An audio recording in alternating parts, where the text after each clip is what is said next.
Captain Tess Nalakri stood at the viewing deck of her flagship, watching her dying homeworld through tears that turned to crystal before they could fall. The once beautiful Avalon Prime, with its towering crystal spires that used to sing in the solar wind, now looked like a diseased jewel. The spires had turned black, spreading poison through the air that killed everything they touched. "Captain," came the voice of Lieutenant Korvac from behind her. "The last evacuation ship has launched. We have saved 3.2 million of our people." 3.2 million. Thess remembered when their world had 15 billion souls. The plague had come without warning 6 months ago. No one knew what caused it. The crystal structures that gave their civilization its power and beauty had suddenly turned toxic. Within weeks, entire cities became death zones.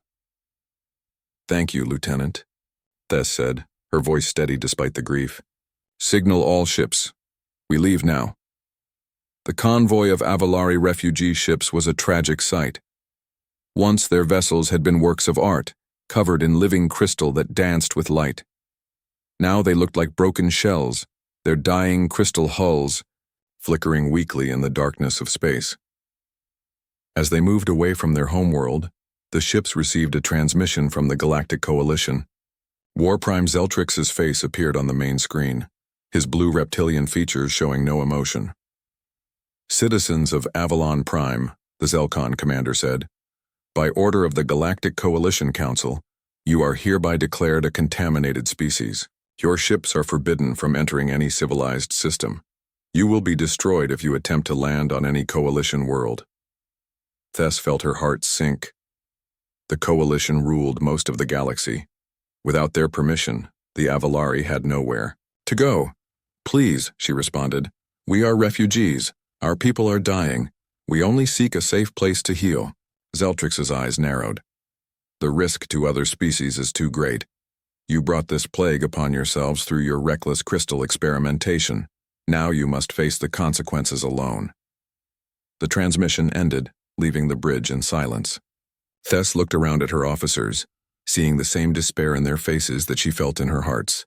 "Captain," the communications officer called out, "we're receiving another transmission. Origin unknown." "Put it through," Thess ordered. A new face appeared on screen. This being looked unlike anything any of them had seen. Pink skin, small blue eyes, and strange fur only on the top of its head. The creature spoke in a clear voice. "Attention, Avalari ships. This is Admiral Sarah Chen of the United Earth Space Force. We have intercepted your transmissions with the Coalition. If you seek refuge, you are welcome on our world." Thess blinked, in surprise. "Earth? We have never heard of your species or your world." Admiral Chen smiled, and Thess was struck by the warmth in that expression. "We're what you might call newcomers to galactic politics. Our world is on the outer rim, in a system most people consider worthless. But we have room for those who need help. The Coalition has warned all worlds against helping us," Thess said carefully. "Are you certain you wish to offer this?" "Very certain," Chen replied. "We believe that all beings have the right to live in peace. If the Coalition has a problem with that, they can talk to us directly." Thess felt hope stirring in her chest for the first time in months. "Admiral Chen, your offer is incredibly generous. But you should know, we do not know if our condition is contagious. We could be dangerous to your people." Chen's expression remained steady. "We're willing to take that risk. Our scientists have been studying your transmissions about this plague. Dr. Marcus Webb, our top xenobiologist, thinks he might be able to help. Will you accept our invitation?" Thess looked at her officers. Lieutenant Korvac nodded slowly. Commander Zhel, their chief medical officer, looked thoughtful. "Yes," Thess said finally. "We accept your invitation with deep gratitude, but we must warn you again." "Noted and accepted," Chen interrupted gently. "I'm transmitting coordinates. Now. It's about 2 weeks' travel at your current speed. We'll be waiting." After the transmission ended, the bridge remained quiet for a long moment. Finally, Lieutenant Korvac spoke. "Captain, we know nothing about these humans. This could be a trap." Thess nodded. "Yes, it could be. But Lieutenant, we have nowhere else to go. The Coalition has made that clear. These humans, they knew the risks, and they still offered help. She turned to the navigation officer. Set course for the coordinates. All ships follow us. As the convoy changed direction toward the outer rim, Tess couldn't help but wonder about these humans. Why would they risk angering the powerful coalition for a species they had never met? What kind of people were they? Behind them, the coalition fleet maintained its distance, not attacking but making sure the Avalari kept moving away from civilized space. War Prime Zeltrix sent another message to his superiors. The contaminated ones are heading toward the outer rim. Some primitive species called humans has offered them shelter. Should we intervene? The response came quickly. Monitor but do not engage. If these humans want to risk contamination, that is their choice. When the plague spreads to them, it will serve as an example to others. Meanwhile, on Earth, Admiral Chen was speaking with President Zhang in the Oval Office. The coalition won't be happy about this, the president warned. I know, Chen replied, but these people need help, that's what matters. President Zhang nodded slowly. Prep our best medical teams. And Sarah, make sure our defense fleet is ready, just in case. As the Avalari ships traveled through the dark between stars, heading toward an unknown world and an unknown fate, Tess found herself thinking about Admiral Chen's words. For the first time in months, she allowed herself to hope. Maybe, just maybe, they would find not just a place to heal, but a friend among the stars, a species that understood what it meant to care for others, even when it cost them something. The journey to Earth had begun, and with it, a story that would change the galaxy forever. Little did they know that this meeting between two very different species would spark a friendship that would challenge the coalition's power and bring hope to countless worlds across the galaxy. But that part of the story was still to come.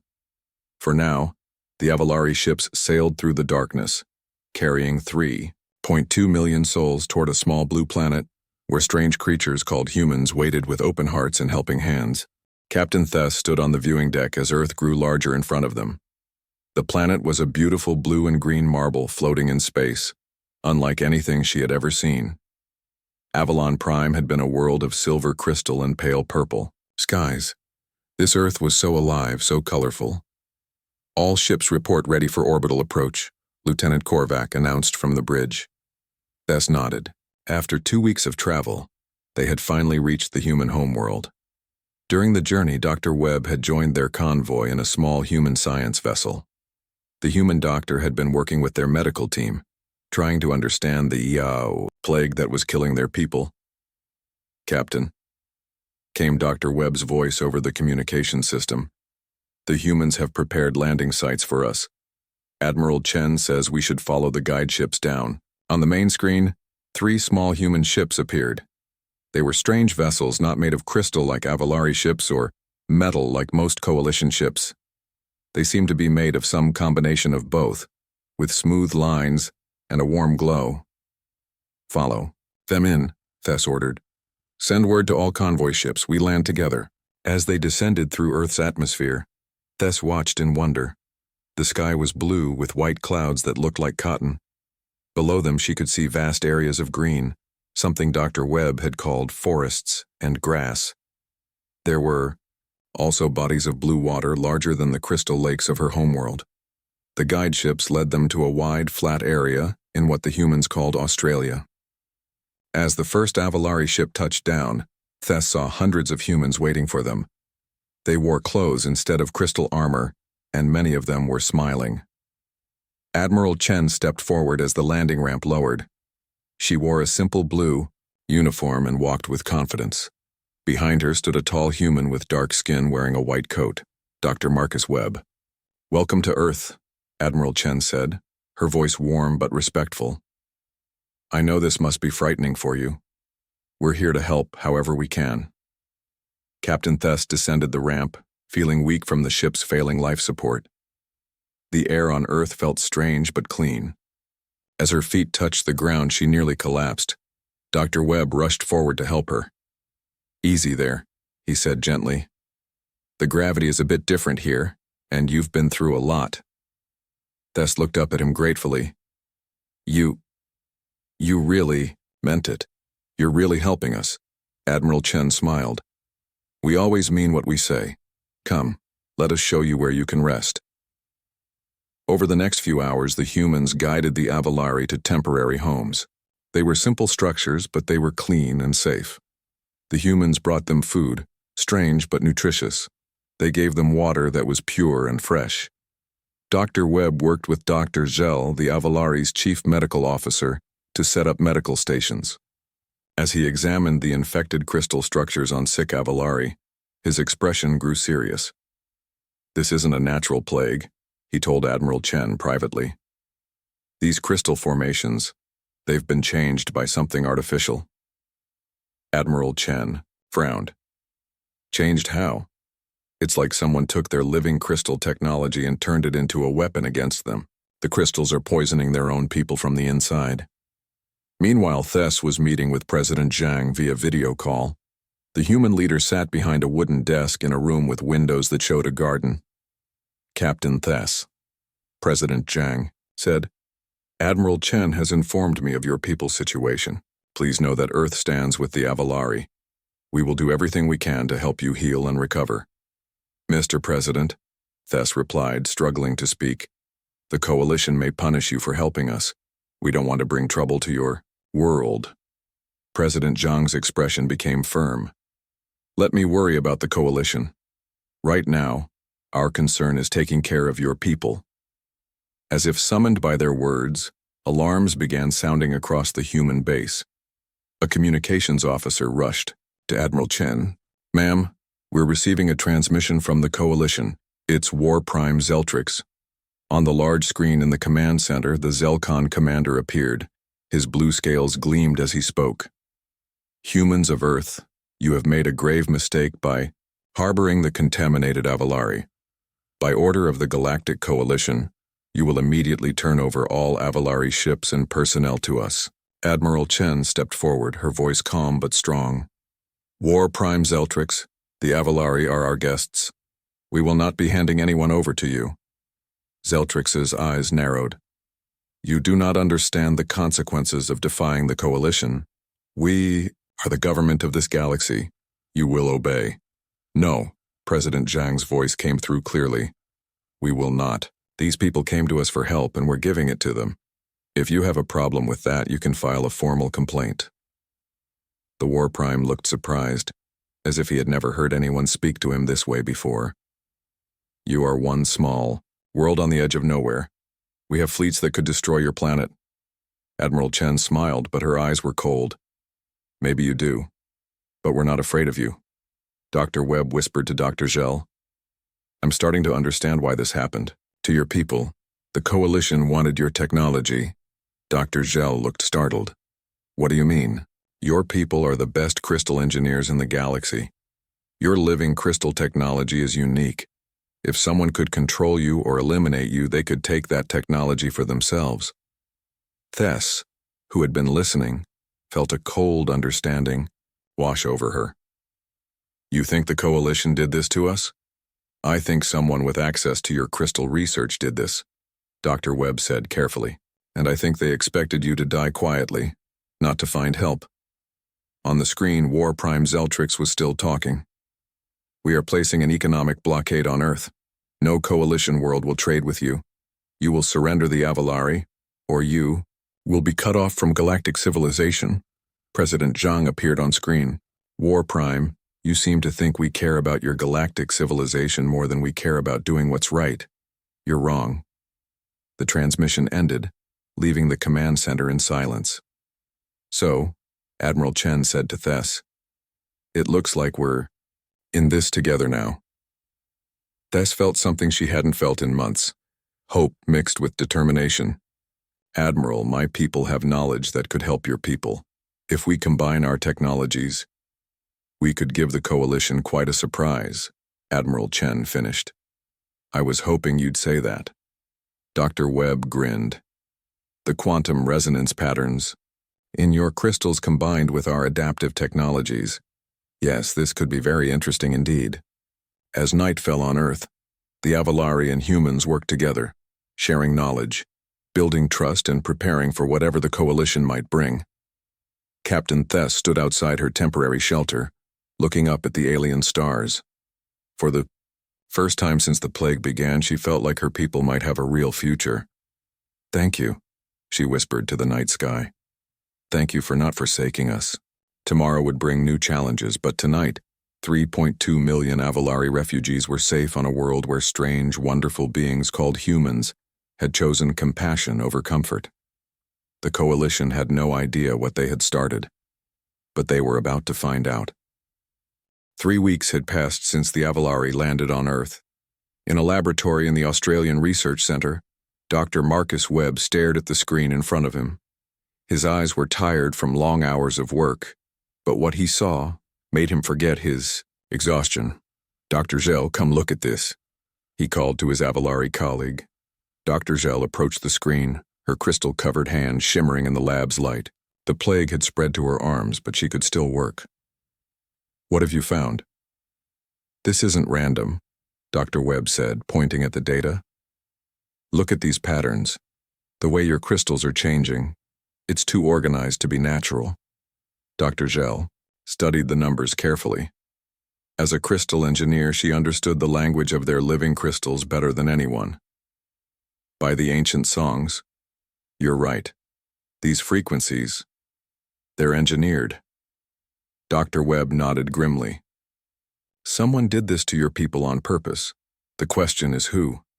They had been working together for weeks, combining human technology with Avalari crystal science.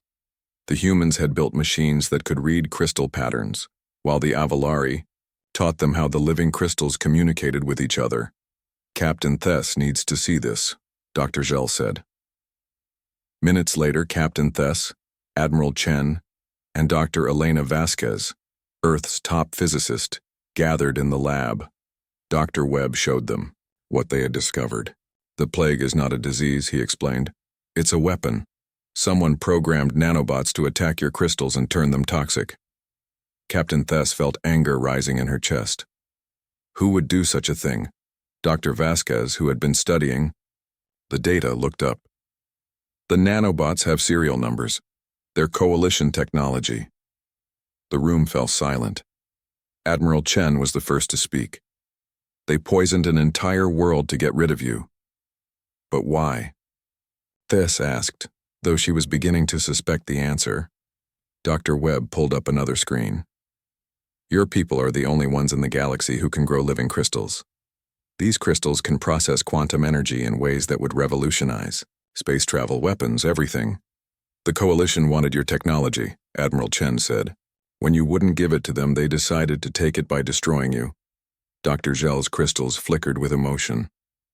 3 billion of our people are dead because of their greed." Dr. Vasquez suddenly stood up straight. "Wait, if we know how they made the nanobots work, we can reverse them." Dr. Webb nodded excitedly. "Elena's right, we've been studying Earth's magnetic field patterns. Your crystals respond to these fields differently here. We might be able to use that." "How long?" Captain Thess asked. "Give us 2 more weeks," Dr. Vasquez said. "We're close."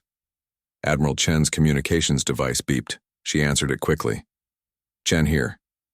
Admiral, we've got coalition ships on long-range sensors. 12 vessels, moving this way." Admiral Chen looked at the group. "How long until they arrive?" 6 days at their current speed." Captain Thess stood up. "They're coming for us. We should leave Earth before they arrive. Your people have done enough." Admiral Chen smiled. "Captain, you're not going anywhere. We said you were welcome here, and we meant it." President Zhang appeared on the main screen.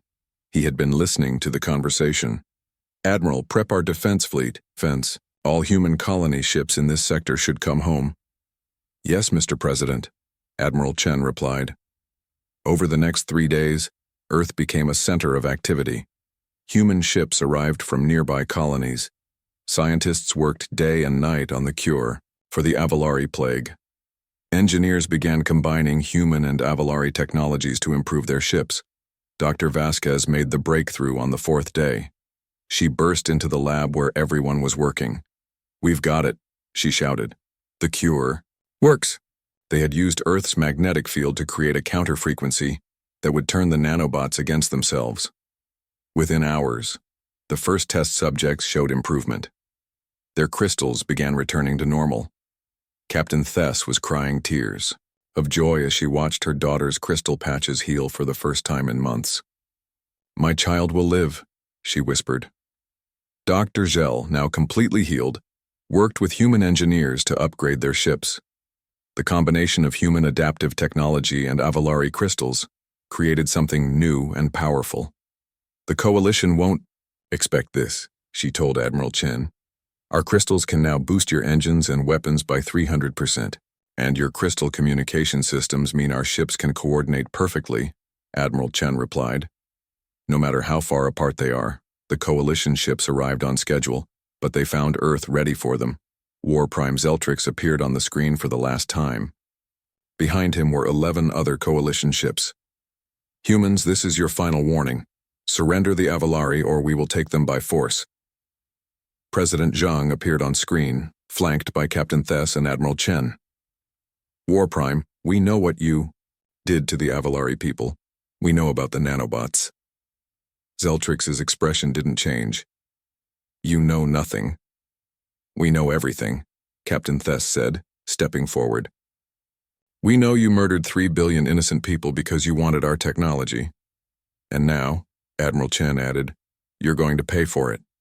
Zeltrix laughed. "You think your primitive ships can stand against the Coalition fleet? Let's find out," Admiral Chen said. The transmission ended. In space around Earth, the situation had changed completely from when the Avalari first arrived.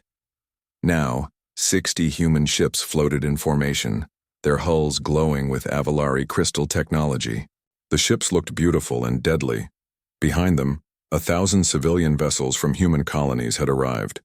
They weren't warships, but they had come anyway. Mining ships, trade vessels, even school ships, all ready to defend Earth and the Avalari.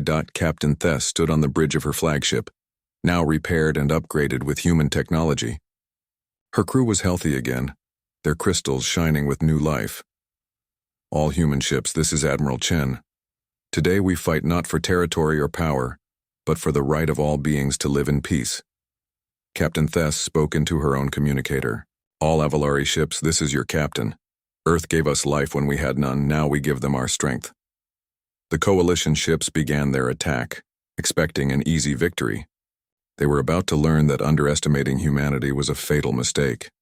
The battle for Earth was about to begin, and both sides knew that the winner would decide the future of the galaxy. In the research station below, Dr. Webb and Dr. Gell continued working. They had shared all the cure data with every human colony. Even if Earth fell, the knowledge would survive. "Whatever happens up there," Dr. Webb said, "we've proven something today." "What's that?" Dr. Gell asked. "That friendship is the strongest technology of all." Above them, the first shots were fired. The real test was about to begin. Space around Earth was filled with tension. The Coalition ships floated in perfect formation, their dark hulls reflecting starlight. War Prime Zeltrix stood on the bridge of his flagship, looking at the strange sight before him. "Report," he ordered, his tactical officer. 60 human ships in defensive formation, War Prime, but they've been modified. The crystal formations suggest Avalari technology integration. Zeltrix's claws clicked against his command chair. Impossible. These primitives couldn't master Avalari crystal technology so quickly. Behind the Coalition fleet, 12 massive, dreadnought ships slowly approached. These were the Coalition's strongest vessels, each one capable of destroying a planet. On Earth, Admiral Chen stood in the command center, watching the enemy formations. The main screen showed thousands of ships, far more than intelligence had reported. "Mr. President," she said into her communicator, "they've brought 3 fleets instead of 1. President Zhang's voice came through clearly. "I see them. What's our status?" "All defense platforms are active. The human colonies have sent everything they have. We have 100 ships total, including civilian vessels." Captain Thess joined them, her healed crystals glowing softly. "Admiral, my people are ready. Our ships may be few, but they've been enhanced with your technology. Dr. Webb approached, carrying a data pad. The good news is that the quantum crystals work even better than we hoped. The bad news is that we're still outnumbered 12-1. A new transmission came from the Coalition fleet. War Prime Zeltrix appeared on screen, but this time he was not alone. Beside him stood a tall, ethereal being with silver skin and glowing eyes, an ethereal syndicate commander. "I am High Admiral Vorthak of the Ethereal Syndicate," the new being spoke. "By joint order of the Coalition Council, you have exactly 1 hour to surrender all Avalari personnel and technology. After that, we will begin bombarding your planet."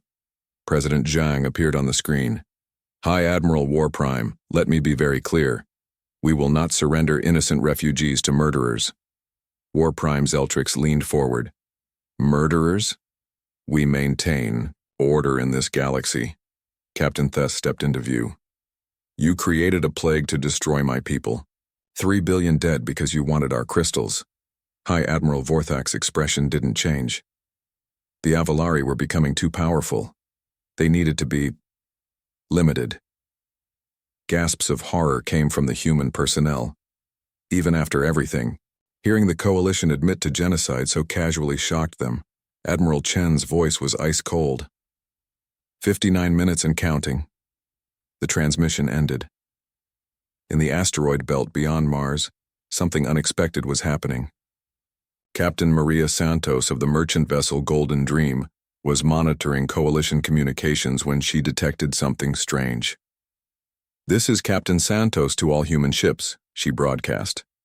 "I'm reading energy signatures from the outer system. Something big is coming." Admiral Chen frowned. Captain Santos, clarify. "Ma'am, I count at least 200 ships dropping out of hyperdrive, but they're not Coalition design." On her scanner, new contacts appeared, ships with elegant designs and peaceful symbols. These were vessels from the Healer Collective, a neutral organization that provided medical aid throughout the galaxy. A transmission came from the lead ship. "Earth vessels, this is Medical Commander Yila of the Healer Collective. We've come to provide assistance to the Avalari refugees." Admiral Chen blinked in surprise. "Medical Commander, this is a war zone. You should evacuate immediately. Don't abandon those who need help," Commander Yila replied. "We know what the Coalition did to the Avalari. We're here to help however we can." Captain Thess felt tears in her eyes. "More people who won't abandon us." War Prime Zeltrix was furious when he learned of the healer's arrival. "Destroy them," he ordered. "Sir," his tactical officer said hesitantly, "if we attack the healers, every neutral world in the galaxy will turn against us. The healers help everyone." Zeltrix's claws dug into his chair arms. "Then ignore them for now." But more ships kept arriving. The Traitor Alliance sent a dozen vessels. The Independent Miners Guild came with 50 armed asteroid ships. The Free Colonies arrived with whatever they could spare. "What's happening?" Admiral Chen asked Dr. Webb. Dr. Webb was checking the communication logs. "Word is spreading across the galaxy. The message is simple. Earth and the Avalari are under attack by the Coalition for helping refugees." Captain Thess received a message from an old friend. "Thess," came the voice of Commander Kell from the Zephyrian Republic. "We've sent 12 ships. They're 2 days out." "Kell, you're risking war with the Coalition?" Thess replied. "Some things are worth the risk, old friend." With 30 minutes left in the ultimatum, Earth was no longer alone. The space around the planet filled with ships from dozens of species. The Coalition still had superior numbers, but the moral balance had shifted. High Admiral Vorthak contacted his superiors. "The situation has become complicated." The response came quickly. "Proceed as planned. Make an example of them all." President Zhang addressed the mixed fleet. "Friends from across the galaxy, you didn't have to come here. You could have stayed safe in your own space." Commander Yila of the Healers replied, "Mr. President, when you stand for what's right, you don't stand alone." With 15 minutes left, Admiral Chen spoke to her fleet. "All ships prepare for engagement. Remember, we're not just fighting for Earth. We're fighting for the principle that helping others is never wrong. Captain Thess added, Avalari ships, they tried to destroy us with betrayal and poison. Today, we show them the power of friendship and honor. The Coalition fleet began moving into attack formation. War Prime Zeltrix gave the final order. All ships prepare to fire. Show the galaxy what happens to those who defy us. But as the clock counted down to 0, something unexpected happened. Deep space sensors detected massive energy signatures from the Galactic Center. Ships were coming. Many ships. Admiral, the sensor operator called out, I'm reading at least 500 new contacts, but these aren't Coalition ships. Admiral, Chen felt her heart race. Who are they? The answer came from Captain Santos. Ma'am, those are refugees. Word has spread to every oppressed world in the galaxy. They're coming to help those who helped them. The Coalition had planned to make Earth an example. Instead, Earth had become a symbol. Sir, War Prime Zeltrix's officer reported, we're now reading over 800 enemy vessels. High Admiral Vorthak's glowing eyes narrowed. This changes nothing. We destroy them all. With seconds left in the ultimatum, Admiral Chen spoke one last time. All ships, this is it. Whatever happens today, you're fighting for something greater than any one world or species. You're fighting for the right to care about each other. The timer reached 0. War Prime Zeltrix raised his claw. All ships attack! The battle for Earth began, but it was no longer just about Earth. It had become a battle for the soul of the galaxy itself. As the first energy beams crossed the darkness of space, one thing was clear.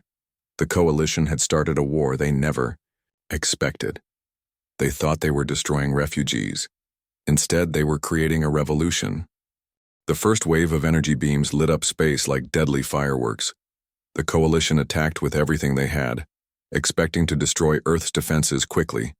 But they had not counted on how well humans and Avalari could fight together. Captain Sarah Williams of the Earth's Pride dodged a plasma bolt that would have destroyed a normal ship, but her vessel was different now. Avalari crystals glowed along its hull, responding to her thoughts faster than any computer. All fighters, this is Captain Williams, she broadcast. Hit and run tactics. Don't try to stand still and fight. Move. Fast, hit hard, disappear. Beside her, Commander Zhek of the Avalari ship Crystal Song nodded agreement. My squadron understands. Our crystals can predict their weapon patterns. The human fighters danced through space like angry bees. Where the Coalition expected slow, predictable movements, they found ships that moved like living things. The Avalari crystal technology had given human pilots something impossible, ships that could think. War Prime Zeltrix watched from his flagship as his first attack wave took heavy losses. How are they moving like that, he demanded. Sir, they're using Avalari crystal technology in ways we've never seen, his tactical officer reported. The crystals are somehow connected to their pilots' minds. High Admiral Vorthak of the Ethereal Syndicate studied the battle data. Interesting. The humans have taught the Avalari their chaotic fighting style, while the Avalari have given them telepathic ship control. On Earth, Admiral Chen watched the battle from the command center. First wave report, she called out. We've lost 12 ships, came the reply. But the Coalition has lost 35. Dr. Webb looked amazed. The crystal integration is working, better than our best simulations. Captain Thess received a message from her daughter, now flying a fighter. Mother, the crystals. I can feel what the ship needs before it happens. Fight well, but come home safely, Thess replied. The Coalition sent their second wave, but this time they faced something unexpected. The healer ships had positioned themselves between the two fleets. Coalition forces, Medical Commander Yila broadcast, we are treating wounded from both sides. Any attack on medical vessels will be reported to every civilized world. War Prime Zeltrix's claws clicked in frustration. He couldn't attack the healers without turning every neutral world against the Coalition. Go around them, he ordered. As the Coalition forces moved around the healer ships, Admiral Chen activated her secret weapon. All civilian ships, begin phase 2, she commanded. Suddenly, hundreds of mining ships, cargo vessels, and trade ships activated hidden weapons. The Coalition had ignored them as non-threats, but Earth had been preparing every ship for battle. Captain Maria Santos of the Golden Dream smiled as her cargo ship's hidden missile pods opened. This is for my grandchildren who won't have to live in fear. The combined attack caught the coalition completely by surprise. Their second wave fell apart as harmless civilian ships attacked from unexpected angles. Commander Kell of the Zephyrian Republic led his 12 ships in a diving attack on the coalition's right flank.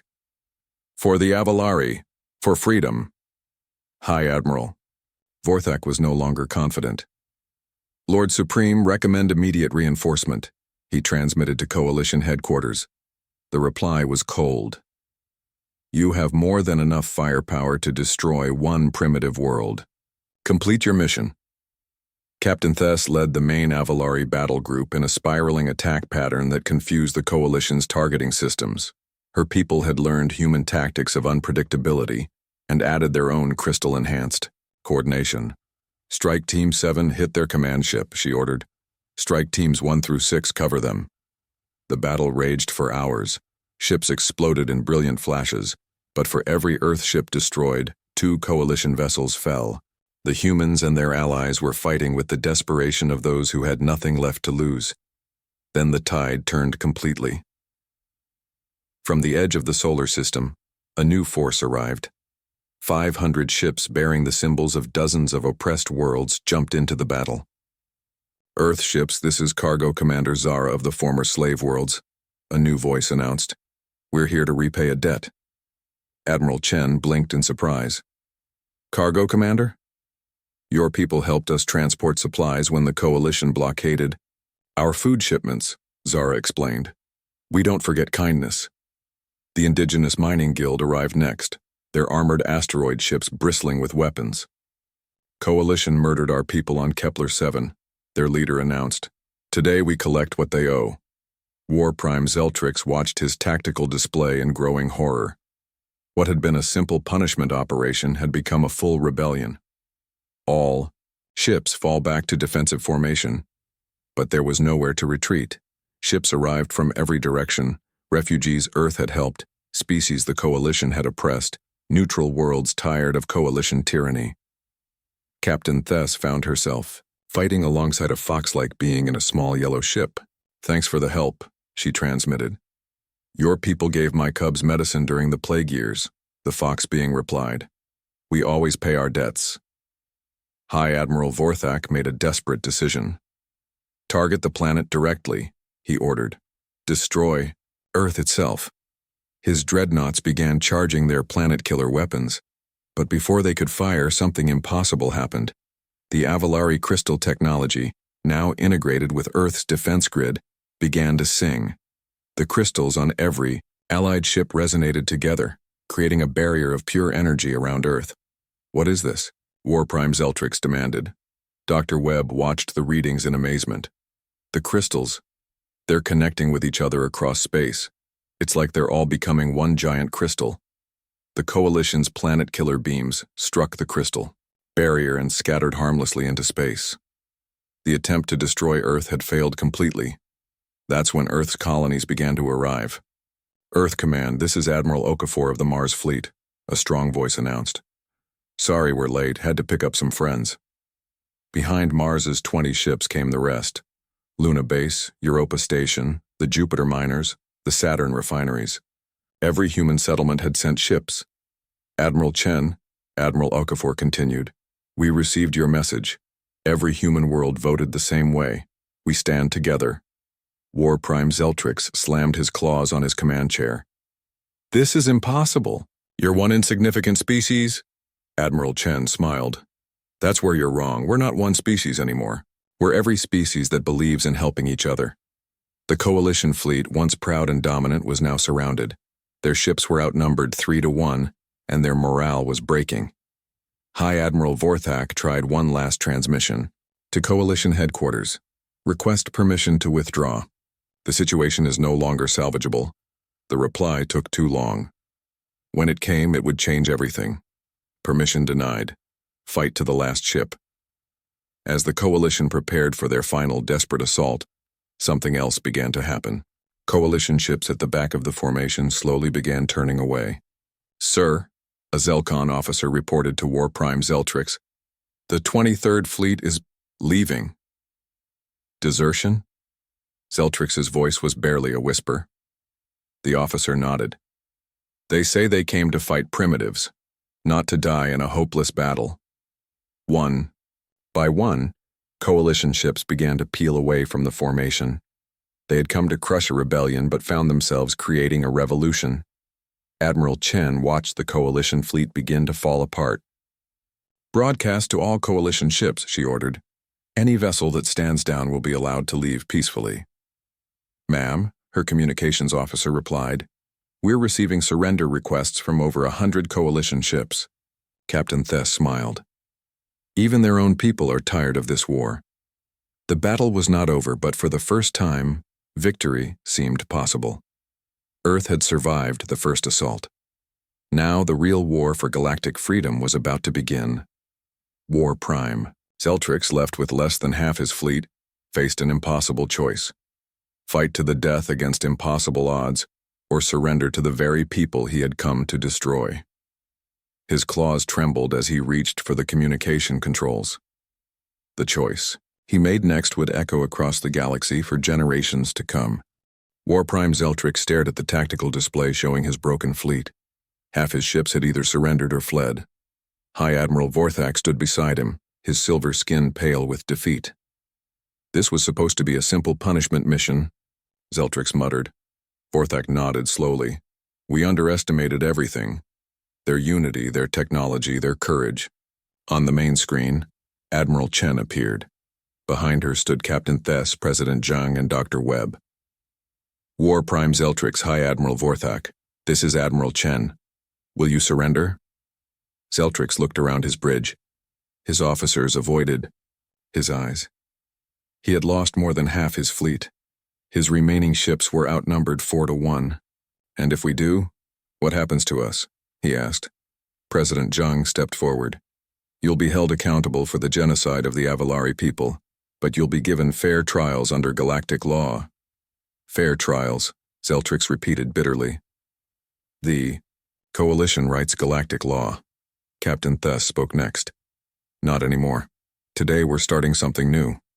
Slowly, Zeltrix reached for the surrender controls. But before he could activate them, another voice cut through the bridge. War Prime, this is Lord Supreme Draken, do not surrender. Reinforcements are on the way. Zeltrix's eyes widened. Lord Supreme, the situation is hopeless. You've lost nothing. Draken's voice was filled with rage. You will fight to the last ship, that's an order. The transmission ended, leaving the bridge in silence. Vorthak looked at Zeltrix. He's sending more ships to die. This madness has to end. In the Coalition Command Center on the capital world of Zyraxis Prime, Lord Supreme Draken raged at his generals. How could one primitive world defeat our greatest fleet? General Vex, a massive reptilian being, cleared his throat. My lord, reports suggest the humans have united dozens of species against us. This isn't just about Earth anymore. Then we'll crush them all, Draken shouted. Send every available ship.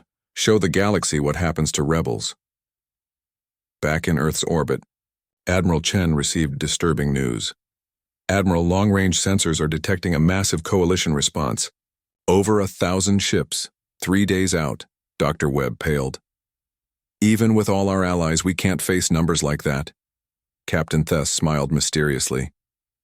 Maybe we won't have to. She activated a communication channel to her ship. Commander Zhek, begin the quantum crystal resonance sequence. On every allied ship, Avalari crystals began to glow brighter. The humans watched in amazement as the crystals started to sing, a beautiful, harmonious sound that carried through space itself. What's happening? Admiral Chen asked. We're calling our friends, Thess replied. Across the galaxy, on 1,000 different worlds, Avalari crystal technology began responding to the call. On planets where Avalari traders had left crystal gifts, on ships that carried small Avalari, communication crystals on space stations where Avalari crystal gardens grew, all began to resonate with the same frequency. Dr. Yila of the Healer Collective was the first to understand. They're sending a message to every corner of the galaxy at once. Instantaneous communication across any distance. The message was simple. Captain Thess spoke in a voice that carried to every crystal in the galaxy. People of all worlds, the Coalition has revealed its true nature. They created a plague to destroy an entire species. They attack those who show kindness to refugees. But we have proven that together, we are stronger than they are. Join us. Help us build a galaxy where all beings are free. The response was immediate and overwhelming. From the distant spiral arms, the peaceful botanist world sent their forest ships. From the cold outer rim, the ice miners arrived with their mighty icebreakers. From the Galactic Center, the ancient librarian guild came with knowledge ships filled with the secrets of 1,000 civilizations. Most surprising of all, ships began arriving from Coalition member worlds themselves. "This is Captain Skari of the Trekkan Navy," came a transmission. "The Coalition says we serve order, but we saw what they did to the Avalari. We choose freedom. This is Commander Zalthos of the Vegan Defense Force. We won't be part of genocide anymore." One by one, Coalition worlds declared independence. What had started as an attack on Earth had become a galactic revolution.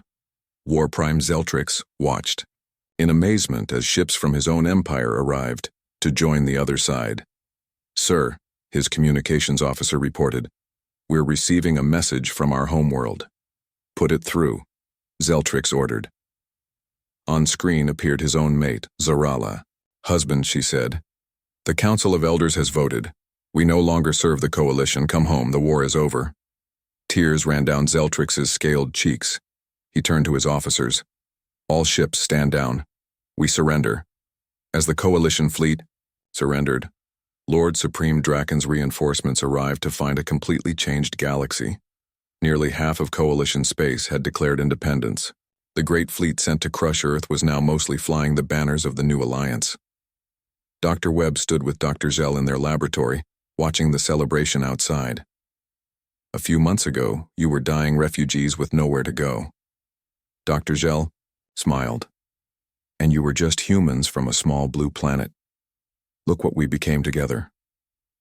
1 year later, Captain Thess stood in the restored crystal gardens of Avalon Prime. The planet lived again, its poison crystals healed by the combined efforts of a dozen species. Admiral Chen joined her wearing the new uniform of the Galactic Alliance. Hard to believe it all started with a simple offer to help. President Zhang, now serving as the Alliance's first president, nodded. "The Coalition ruled through fear. We're building something based on hope." Dr. Webb and Dr. Vasquez presented their latest project, a new type of crystal that could connect any two worlds instantly. "Communication without barriers," Dr. Webb explained. "No more isolated worlds, no more species standing alone. Children from dozens of different worlds played together in the crystal gardens. Human children taught Avalari children how to play football. Young Zelkons learned Avalari crystal songs. Fox children from the Kepler worlds chased butterfly beings through the gardens.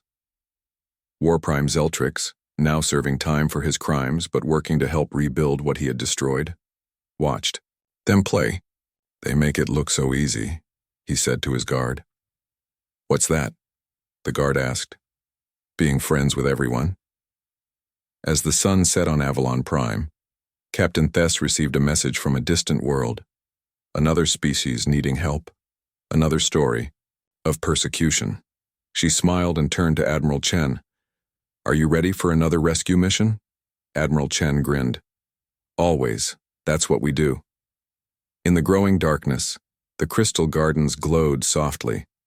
Each crystal represented a bond between worlds, a friendship that couldn't be broken by distance or difference. The Coalition had tried to rule through strength. They had learned that the greatest strength of all was the willingness to help others, even when they had nothing to offer in return. Earth and its allies had been forsaken by the old galaxy. But they had built a new one, where being forsaken was impossible, because humanity had taught the galaxy a simple truth: no one fights alone, and no one stands alone, as long as there are friends willing to help. In the end, that was the most human thing of all. the refusal to let anyone face the darkness by themselves. The revolution was complete.